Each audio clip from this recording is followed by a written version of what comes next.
Good morning, and welcome to Week 6 presentation, in which we will be discussing Meditation 6. I will start the presentation going over what we missed and Descartes' ontological argument, or the argument for God's existence. Then I will go into imagination versus pure understanding, or basically the distinction Descartes makes between what he calls imagination and pure understanding. And then I will go into mind and body dualism. Really, the heart of Meditation 6 is embedded in this idea of dualism. Dualism is two different substances: a mind that is non-extended, non-material, non-corporeal, and the body, which is extended, corporeal, and material by nature. And then we'll go over the qualities of mind and body, and then we'll go over mind and body and the error of judgment. Before we get into Meditation 6, I find it important to go over certain parts of the meditations that we missed. One of them being the ontological argument that Descartes makes for God's existence. Now, if you remember, the deceiver or the evil genius, if the omnipotent being is a deceiver, then they can deceive us about mathematics and deceive us about geometry. Basically, the evil genius argument destroys arithmetic, or the certainty of arithmetic as it is applied to the outside world. So if Descartes can argue for God's existence, God as a omnipotent being who is not a deceiver, then he gains mathematical principles back. He gains clear and distinct perception about the outside world, because then there is no deceiver into deceiving him about the certainty as it applies to the outside world. So in Meditation 3 and into Meditation 4, he makes this argument for the existence of God called the ontological argument. It basically starts with the cause of an idea must come from somewhere formal, and the formal needs to be just as strong as the object. If I have an idea in my mind of a rock, this idea must come from the formal reality of a rock. Now, the formal needs to be just as strong, if not stronger, than my idea. Because if you think about it, I can think about all the indentations of the rock, but I won't be able to match the rock perfectly. The rock in the formal reality is going to have so much more detail and so much more of a vivid experience than my imagination can capture. So the formal reality is just as strong, if not much stronger, than my idea. The formal reality is never weaker than my idea of it. My idea of the rock is not superior in any way to the formal reality. So he comes to this first part to say that the cause of our ideas must come from somewhere formal. And the formal needs to be just as strong, if not stronger, than the objects in our mind. And so he has this idea of God. He comes to this conclusion like, well, I have this idea of God. No matter how much I sit here and say, God may not exist, I can't take this idea of an omnipotent, perfect being out of my head. And this idea of a supremely intelligent, eternal being must have come from somewhere. So only a formal impression of a perfect being could have given me this idea. I have an idea of a perfect being, and just as all ideas must come from a formal reality, this idea of a being, perfect being, must have come from somewhere, necessarily because I have the idea of it in my head. Now, we don't see perfection. We don't see this perfect being anywhere in our existence, but it must have come from somewhere. Given the idea of God wasn't put directly into my head, it could have easily been passed down from my parents, from my grandparents, etc. But eventually, you will get to the first cause. There has to exist a first cause of a formal reality of God in order for me to have this idea of God in my head. There needs to be a first cause, and that first cause is God. There has to exist a perfect being in order for there to be an idea of a perfect being in my mind. And that's his ontological argument. Necessarily because three-sided triangle exists in my mind and must be a copy of some type of formal reality, necessarily there must exist an infinite, eternal, and supremely intelligent perfect being simply because I have the idea of one in my head. Now, obviously, this argument has some problems. Descartes thought it was certain, and he moved on. But there is a problem with this argument, and it's the fact that it's circular. I have an idea of God, and God's existence must have created that idea. But that idea necessarily creates his existence. You see how it kind of goes around and around? The idea that I have shows that he must exist, and he must exist because I have this idea in my head. It's a circular argument, and in the philosophy community, it's really not taken very seriously. But ontologically, this is the argument that is known from Descartes and the existence of God, and he believed he necessarily proved God's existence. After he proved God's existence, he came to another argument where he said, if God was a deceiver and at all malicious, then he wouldn't be perfect. Being a deceiver directly implies imperfection, because a perfect being wouldn't do that. An infinite, eternal, supremely intelligent, perfect being would not be malicious.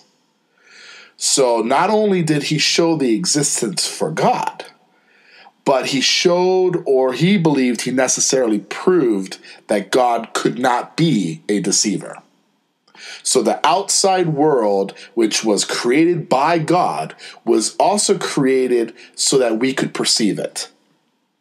The way we err is when we perceive things in the outside world without the certainty of mathematics, or the certainty of what is clear and distinct. What I can clearly perceive and what is distinct and separate from other things that necessarily need or promote its existence.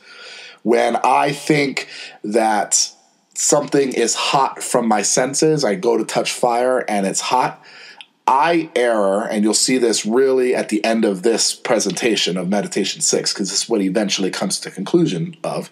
We err when we necessarily believe that hotness, or the nature of hotness, exists in the fire itself. He believes that we need to use our mind and rationalize through reason certain conclusions. Because, of course, our senses can be fooled. And a person would look at the fire or try to touch the fire, and if their senses are being deceived or they're in a dream, it may not even come off as hot. It may come off as cold.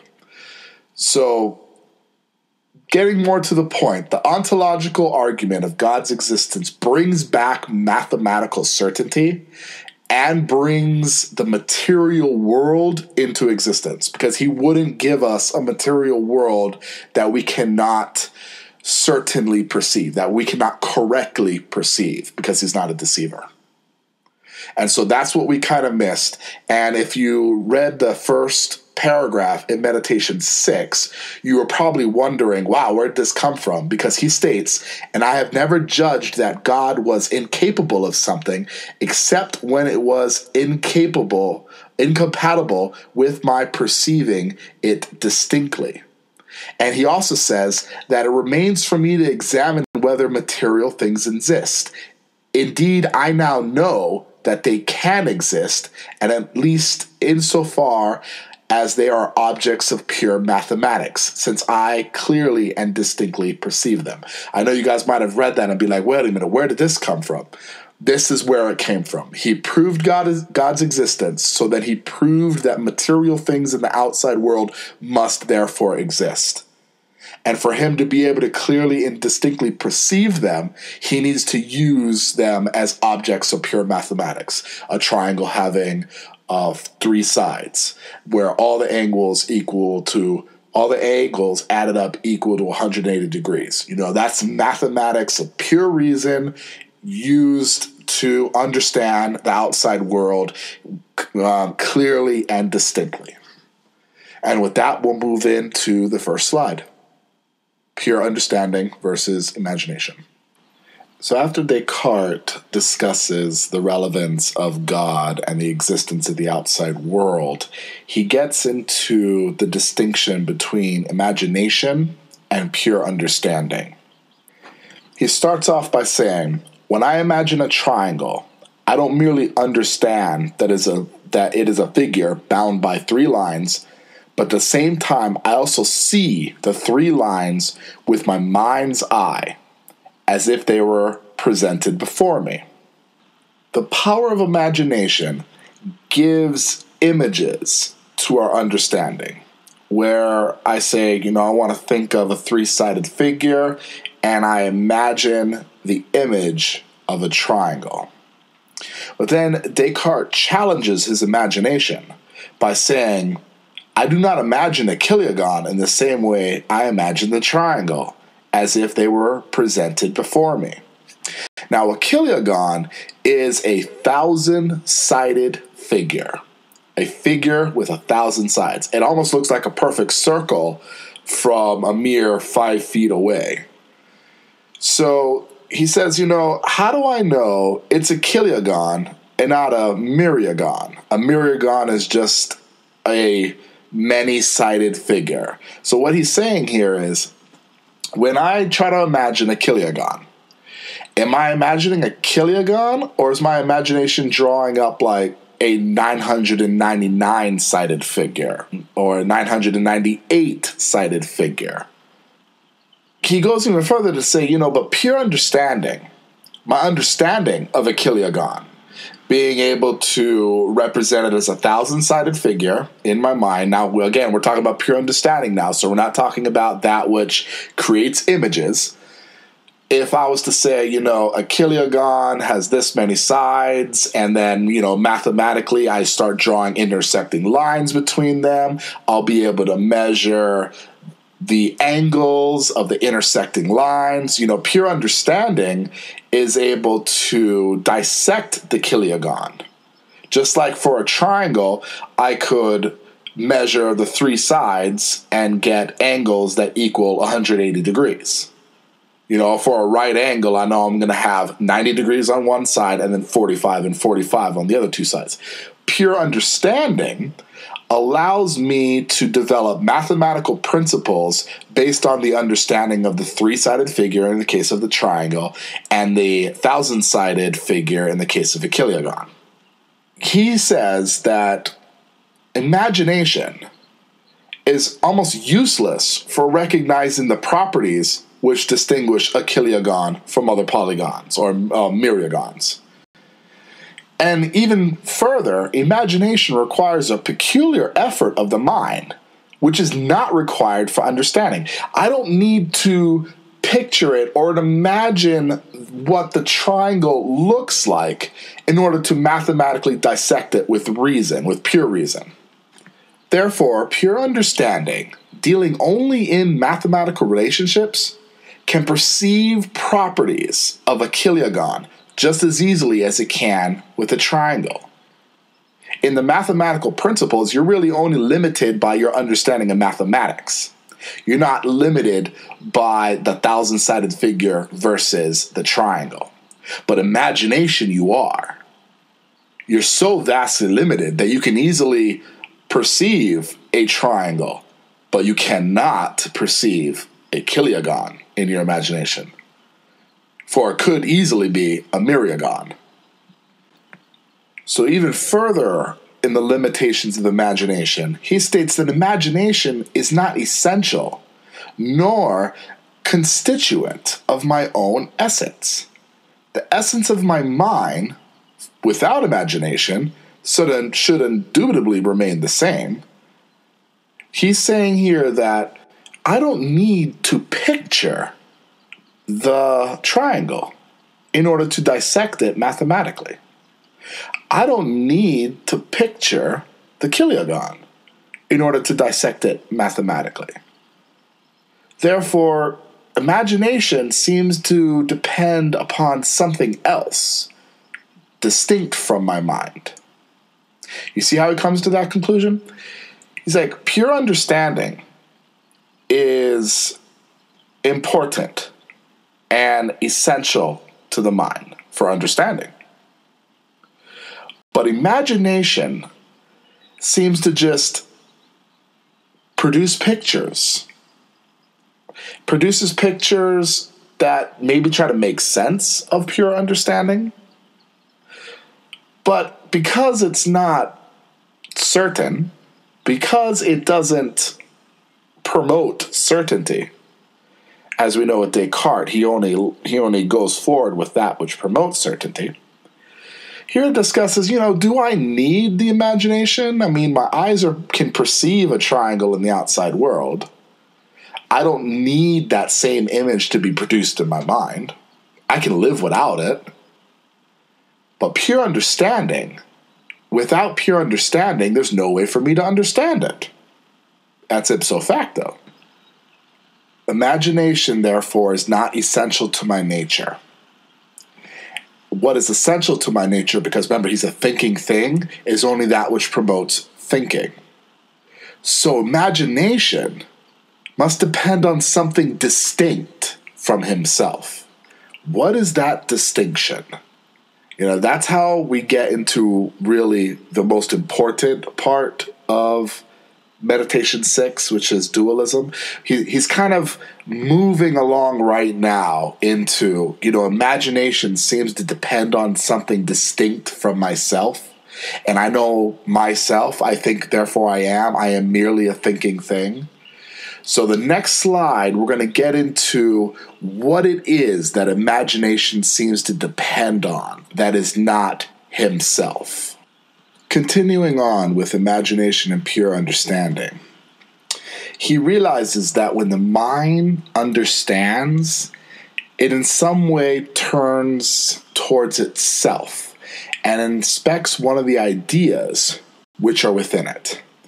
So when I look to understand something, I am like probing that idea of a three-sided figure in my mind and trying to figure things out. It's three-sided.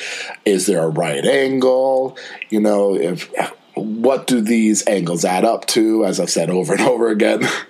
But the idea here is that when you're trying to understand something, when I'm trying to understand if I put this many rocks and this many rocks together, how many am I going to have total? It in some way, you turn towards your mind. You turn inward. Pure understanding moves inward, trying to figure out and come up with new knowledge. But when I imagine, you turn towards what he says, you turn towards the body and looks at something in the body which conforms to idea understood by the mind of perceived by the senses.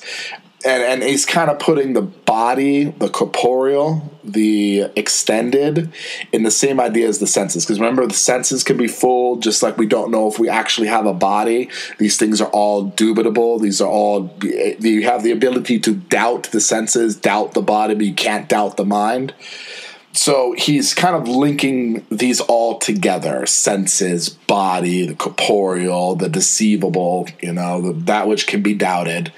So when you imagine, you are trying to draw or put together things that match the outside world. When these images that come up in my mind are copies of the outside world. If I have a straight line that forms a fence, I'm just putting together straight lines into forming an idea of a fence that I've seen or has impressed upon me from the outside world through my senses. When I'm imagining a pink elephant, I am imagining pinkness that I have sensed from the outside world and an elephant that I have sensed from the outside world. Imagination relies on the senses. It relies on what the body has perceived, but pure understanding turns towards itself. It doesn't rely on the outside world. I mean, think about the meditations.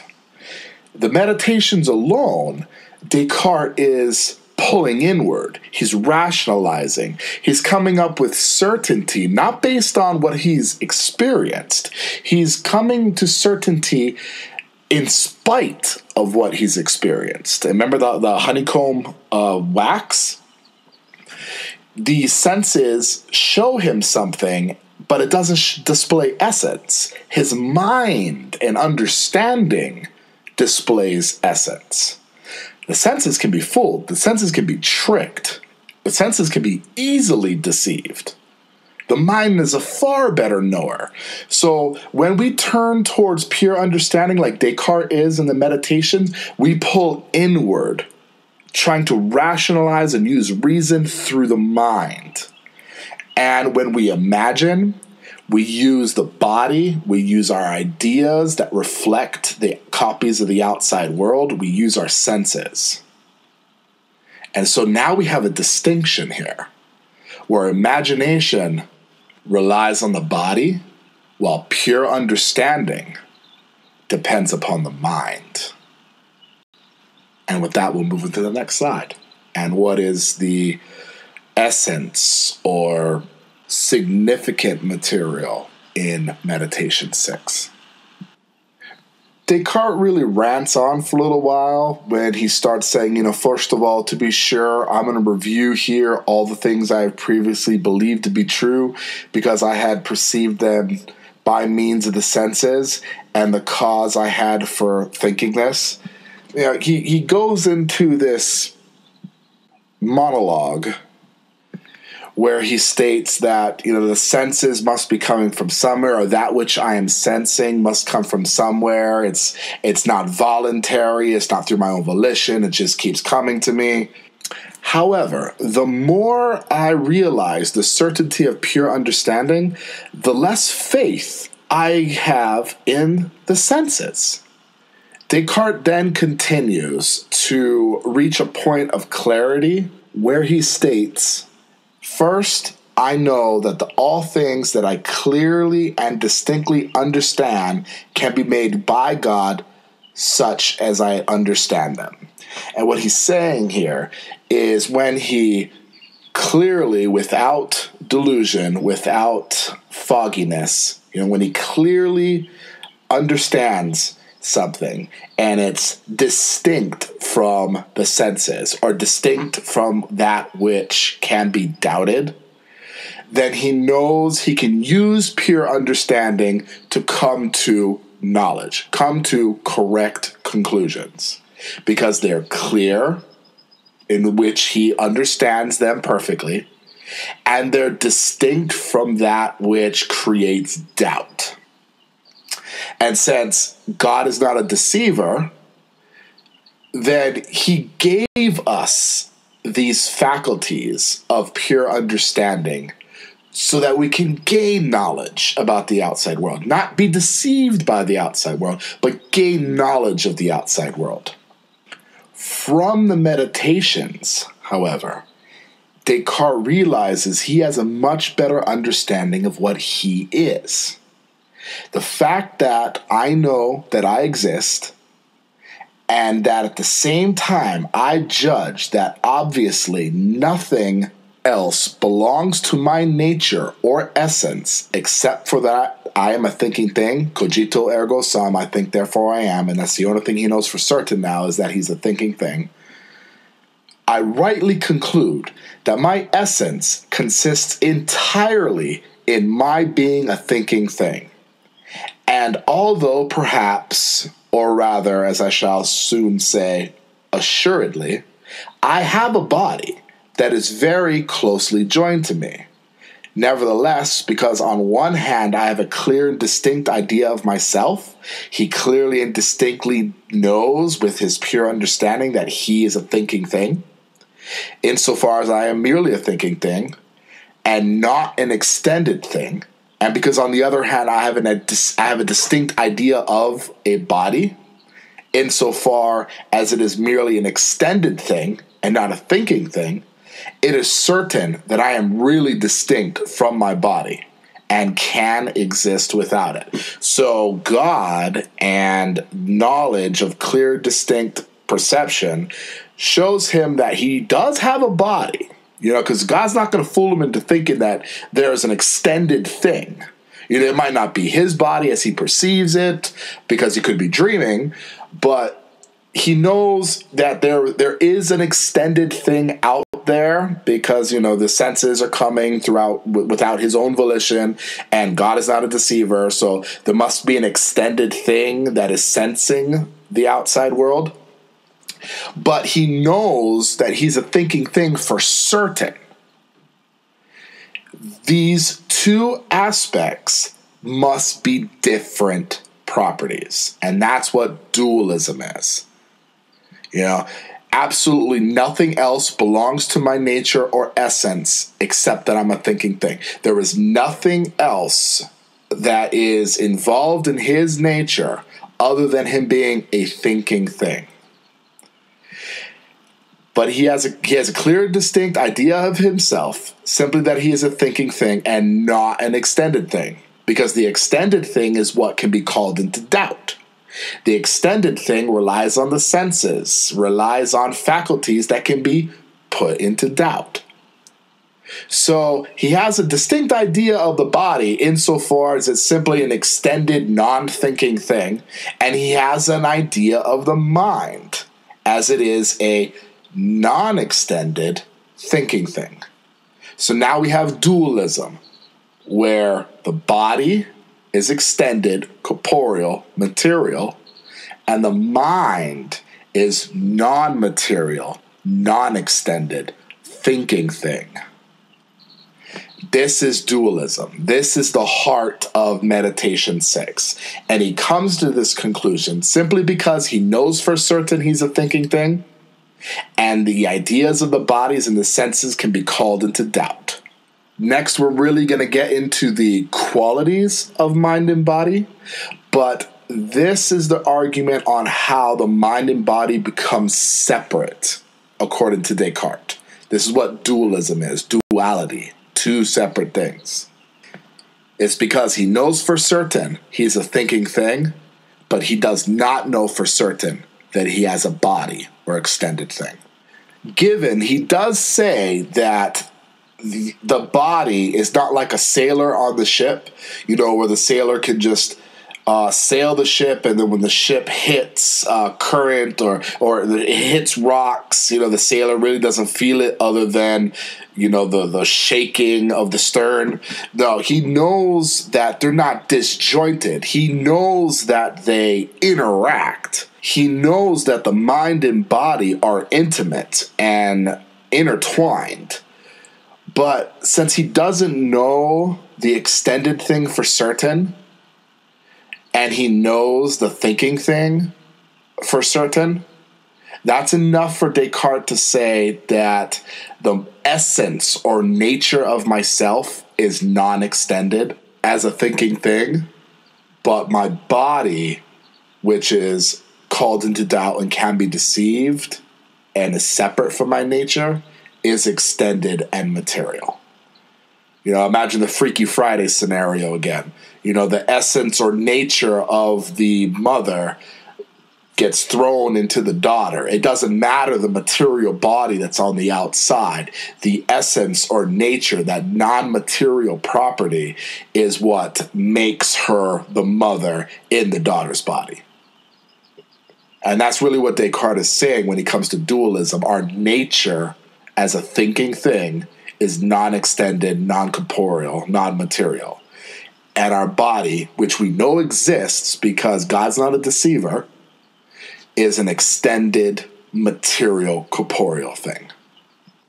Now Descartes starts discussing the quality of the body. I know the last slide, I kind of went ahead and spoiled where he was going. But Descartes arrives at the qualities of the body being corporeal in nature by eliminating what the body cannot be.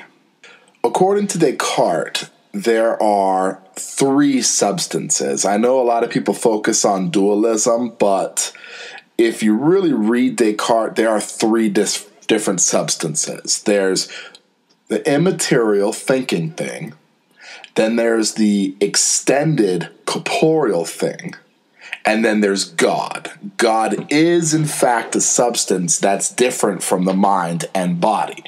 And you can see this when he states, "But this faculty surely cannot be in me." He's talking about the senses now, the body's ability to sense the outside world. He's saying it cannot be in me, as in it cannot be the thinking thing, since it clearly presupposes no active understanding. I don't need to have an understanding in order for the outside world to impose senses upon me. These ideas are produced without my cooperation and often against my will. You can think of like torture aspects, I don't want to be tortured. I don't want to feel the pain of torture, but against my will, I'm gonna feel it. So he states, therefore, the only alternative is that in some substance different from me, the thinking thing, containing either formal or eminently all the reality that exists objectively in the ideas produced by that faculty, as I have noted above. So this substance is either a body that is corporeal by nature, which contains formally all that is contained objectively in the ideas, which is the outside world, or else it is God. And so he's saying that it's not the thinking thing, it's not the immaterial, the way, the senses, the way the senses interact with the outside world, because he knows they're tied in close with him, but it's not the immaterial thinking thing. And he plays with the idea that it's either corporeal or it's God. But it can't be God, as he states, because God is not a deceiver. It is patently obvious that he does not send me these ideas either immediately by himself or even through a mediation of some creature that contains the object reality of these ideas. He's not sending me these things by himself, as like an intermediary. So he knows the senses of the body cannot be God, it cannot be the mind, therefore it must be this extended material substance. And that's how he comes to the conclusion that the body is material and wholly separate from the thinking thing.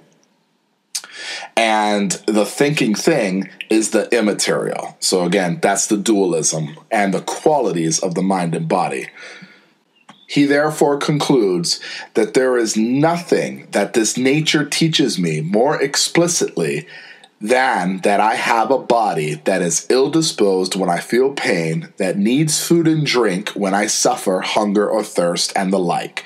Therefore, I should not doubt that there is some truth in this, that I do have a body.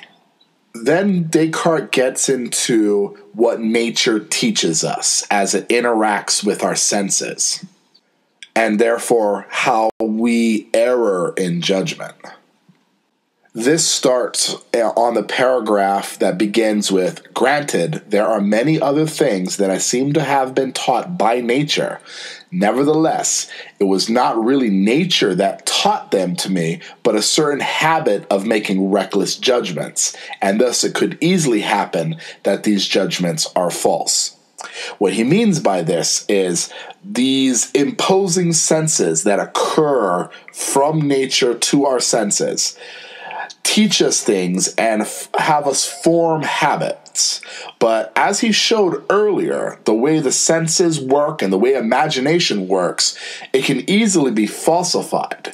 And it doesn't give us essence. It doesn't give us pure understanding. Remember the Kiliagon? How the Kiliagon cannot give us pure understanding because there's no way our imagination can decipher between a Myriagon and a Kiliagon.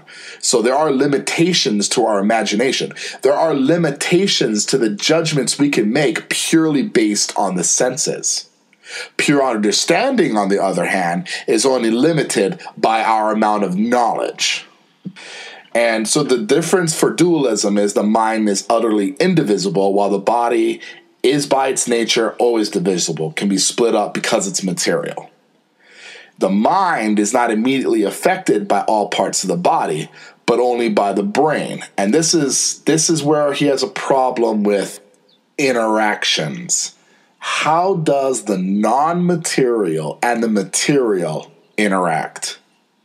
He believed he located the source in the pineal gland of the brain that turns the immaterial into the material senses.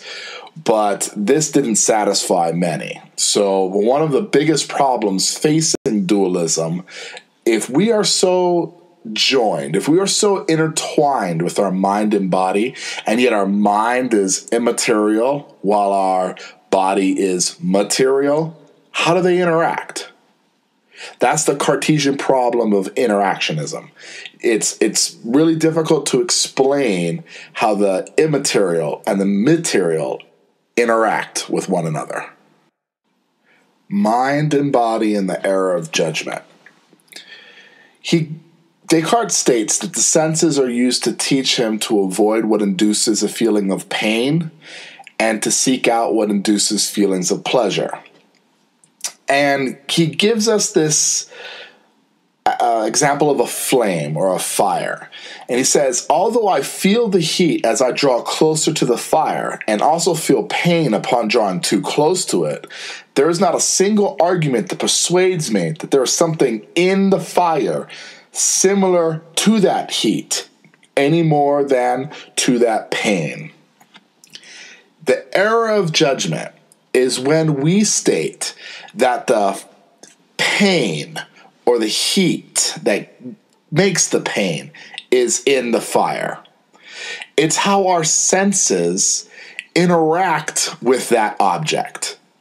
Imagine somebody that doesn't have the C-firing of the pain mechanism in the brain, okay? They stick their hand close to the fire and they don't feel anything. Nothing's changed about the fire. The fire is still there. What's changed is how their body senses the fire. So you see how he comes to the conclusion that our error in judgment is when we believe the pain or the heat is in the fire. No. The heat is our senses. Heat is what we use to describe what our senses or how our senses interact with this particular object. Pain is what we use to describe what we feel as we interact with this object. We're so intertwined with our mind and body that the error in judgment comes from us stating that it's in the fire that the pain and the heat exists.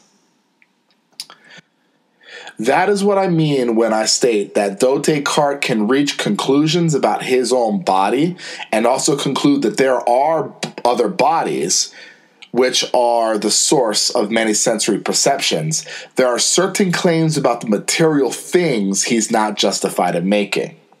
That's what I mean. He cannot make the claim that the pain and the heat exists in the objects in the outside world themselves. We use those claims on how our senses interact with the objects in the outside world, and our senses can be deceived. So we need to use correct judgments in such matters that depend on the intellect alone and not the senses. And this concludes Descartes' meditations. So where he made gains is that he found an aspect of certainty. He found a point of certainty. He moved to that point of certainty to show or demonstrate that our essence is, we are thinking things. We are rational beings. Where we err is where we put too much or invest too much in our senses, because our senses can be deceived. The evil deceiver was solved because God was not a deceiver. So we can use mathematical principles, clear and distinct reason, in order to come to conclusions based on the outside world. But we need to be careful in the way we err in judgment. So remember that. Focus on dualism for meditation 6. The fact that the immaterial mind is, in essence and nature, not material, because we're certain about the material things. That was meditation 2. We're certain about the thinking thing, but we're not certain about the body. Therefore, the mind cannot be the body. What is the body?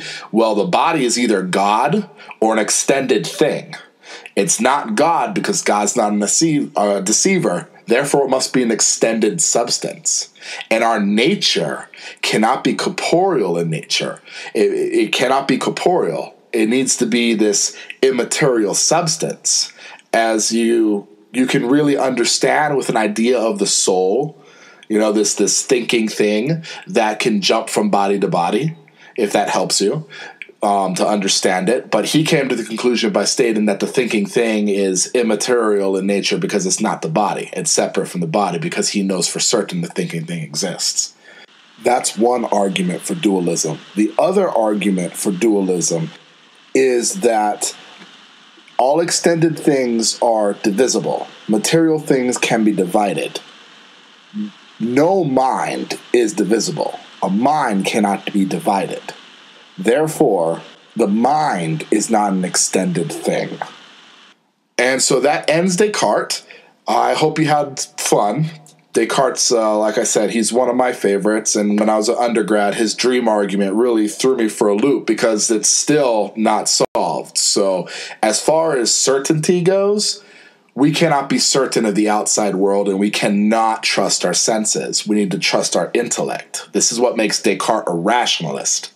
He believes we err as soon as we use our sense perceptions to come to clear and distinct conclusions. Now we need to use our intellect alone with math and reason to come to conclusions about things in the outside world.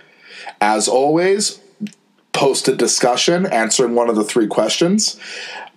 Make sure to respond to a fellow classmate.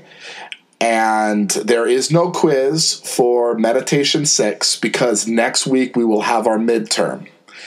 So enjoy that rest. If there is any questions, please let me know. We can take Monday and Tuesday of next week to answer some questions and really go over things before you guys take the midterm. So please don't hesitate to email me.